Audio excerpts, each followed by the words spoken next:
What's up, YouTube? Welcome back to the channel. Mike here. Today we're going to get back into some Sabaton. Got a lot of requests to do No Bullets Fly. It's an animated story, as you can see up there. Looks pretty awesome. We got these bombers all flying around. I have no idea what this one's going to be about, but if it's anything like the last one I did with Bismarck, we learned something, we saw something, we heard something. It was amazing. Let's go. I have a feeling we're in for another wild ride here. Let's go. It's December the 20th, 1943, and in the freezing air high above Germany, Second Lieutenant Charles "Charlie" Brown is at the controls of his B-17F, the Olde Pub.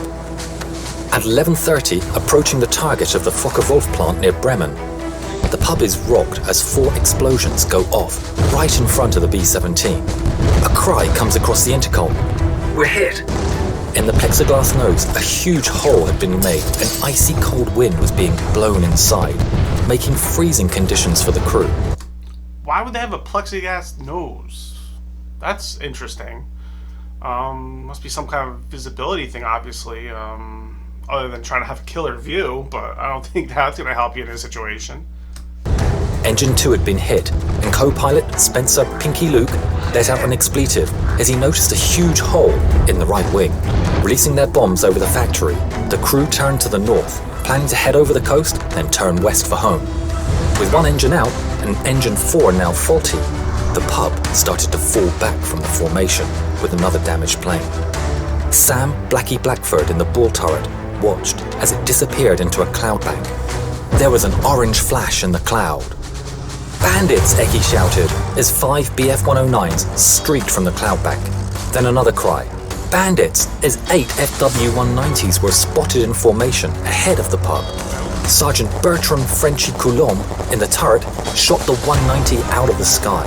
The navigator, Al "Doc" Sadek, took out the second. Pinky reported that engine 3 had been hit. That left just one engine at full power. The BF-109s attacked the pub from behind, swarming all over. But due to the cold wind running through the pub, most of the guns were frozen. In a turn now, the pub was repeatedly hit, taking extreme damage and killing the tail gunner. A shell penetrated and exploded near the waist gunners, injuring the crew and creating a huge hole. The oxygen supply was taken out and the pub spun towards the ground. With the crew unconscious due to lack of oxygen, the B-17 fell for 4 miles. Charlie started to come around and grabbed the controls, pulling back as the plane continued to fall. 5,000 feet, 4,000 feet, 3,000 feet. Just moments from hitting the earth, the plane pulled up, almost scraping the trees as it did. Wow. That's insane that their oxygen supply went out because they were so high in altitude. And as they were coming down, getting closer to land, the oxygen obviously started picking up, and he just gained consciousness that quickly, and at that last second, and he got to pull up and miss the crash. What kind of luck is that? That is insane. Wow, that's yeah. That would be my face for like the rest of my life.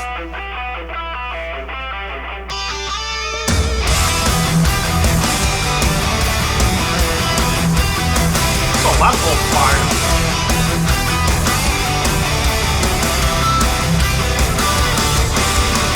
From down below, one enemy spotted. So hurry up, rearm and refuel. But through the bombers damage that brain, see wounded men scatter the ball. Look to the right and then look again, and see the enemy in the eye. No bullets fly, spared by his massive, escorted out of harm's way. Fly, fighting fair, is the code of the air. Brothers, heroes, foes. Oh, so No Bullets Fly. He was actually talking about they're not engaging because it's the code of the air that if you're damaged, it's not a fair fight, that you don't engage that enemy. And that's why they're not attacking this wounded battle plane, bomber. Oh wow, that's just I could just want to have heard something like this, but to actually see that happening, like you go up in the air and you're at war, you're supposed to shoot the other one down. But now that like he's just about to go down, he's like one little bing, flick it, and it's gonna go down, and you're just like, no, we're good. We're just riding him to safety. Wow.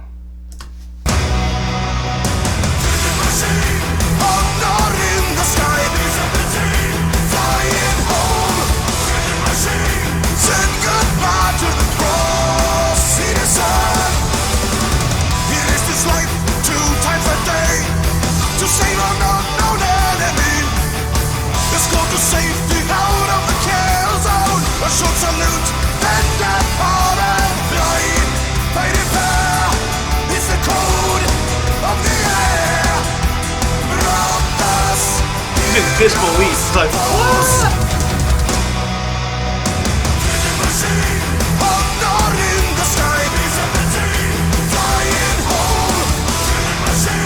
Send goodbye to the cross. Citizen.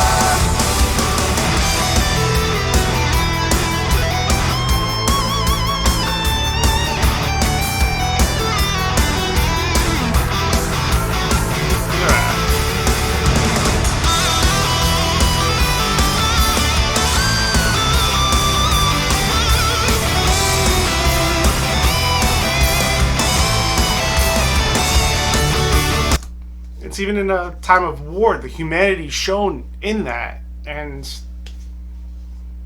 it's hard. It's like pulling on you. It's like to see such something like that.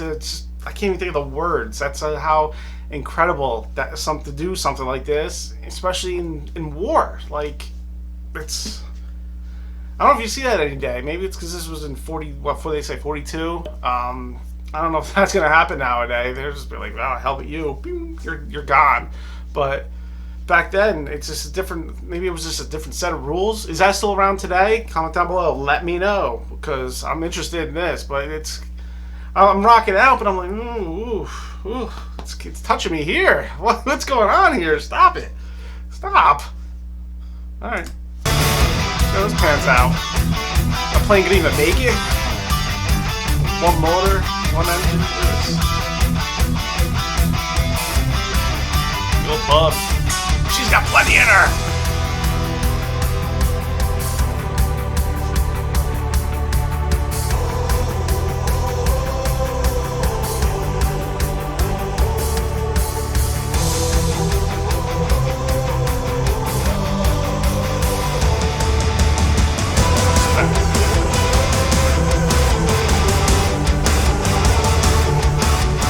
Feeling like I should be dead right now. I should be dead. I should have hit the ground first of all. First of all, I should have hit the ground. Second of all, they should have shot me out of the air. I should be dead. That's it. But now I'm still going. This plane is still up. Well, how is this happening? How is this plane still up? Jeez. It's the code of the air. Brothers, heroes. Honor in the sky. Flying home. Send goodbye to the cross, citizen.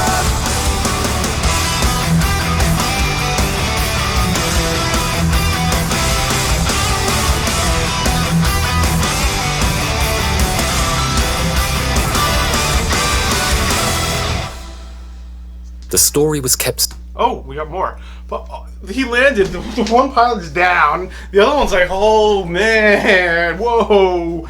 I think they knew like we should be dead. That is it. We should not be here right now. This should be done. This should not even be a story. I should just be a statistic. Phew. We got a little thing here. What's going on?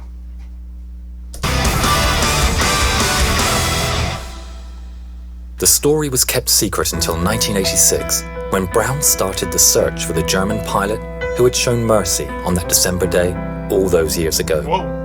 In 1990, Brown received a letter from a man named Stigler, who was living in Canada. Stigler explained that he had been the pilot of the German fighter who had escorted the Olde Pub. This video is of their first meeting. Franz, what were your feelings when you met again for the first time? I was so happy as we met that I dropped him. apathy. Hugged him. Was it easy?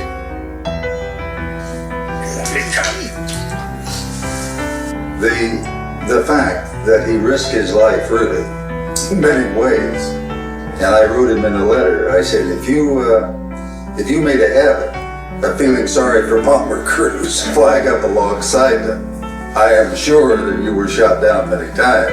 But it was not only the audacity that he came up to us and then recognizing the threat. If someone had seen him and reported him, it could have been a death sentence.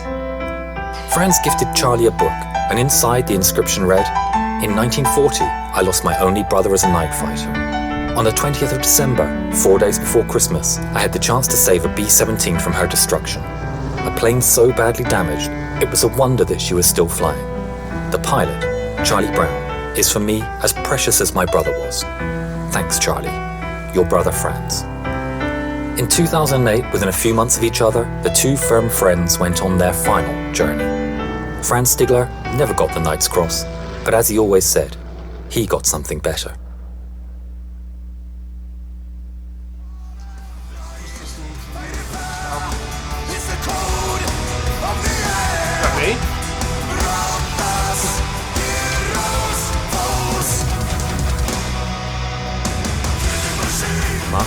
Go listen.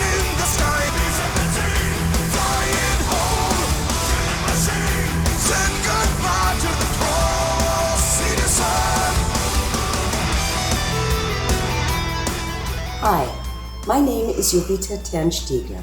I would like to thank Sabaton and your song No Bullets Fly. Because of this, the story of my father will live on. See you on your next concert tour.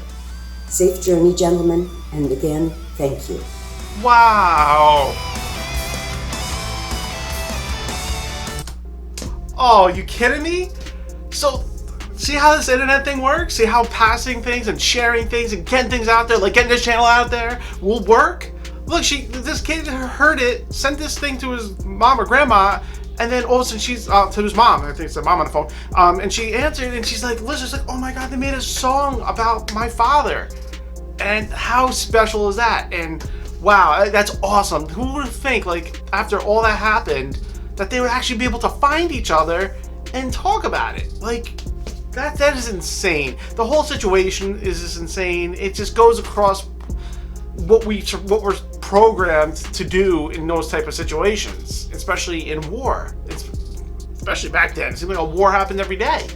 But wow, that's. I'm man enough to say that hits you here a little bit. That really does. It's to see humanity finally, and it's few and far between these days, and to see that type of thing happen is really, really something special. And are they all like this? I did Bismarck, I did this one, so it looks like, comment down below, what's next? What's the next one? How are we going to pull on me next time? But if you like this video, don't forget, give it a like, helps us spread the word of Sabaton and the channel. Subscribe, hit that bell notification so you get an alert. It'll say, hey, he's putting out a video, maybe another Sabaton video, maybe not, maybe something else you don't know, that you might know, that you might like, that you might not like, who knows? But you won't know unless you subscribe. So subscribe, hit the bell, like, comment,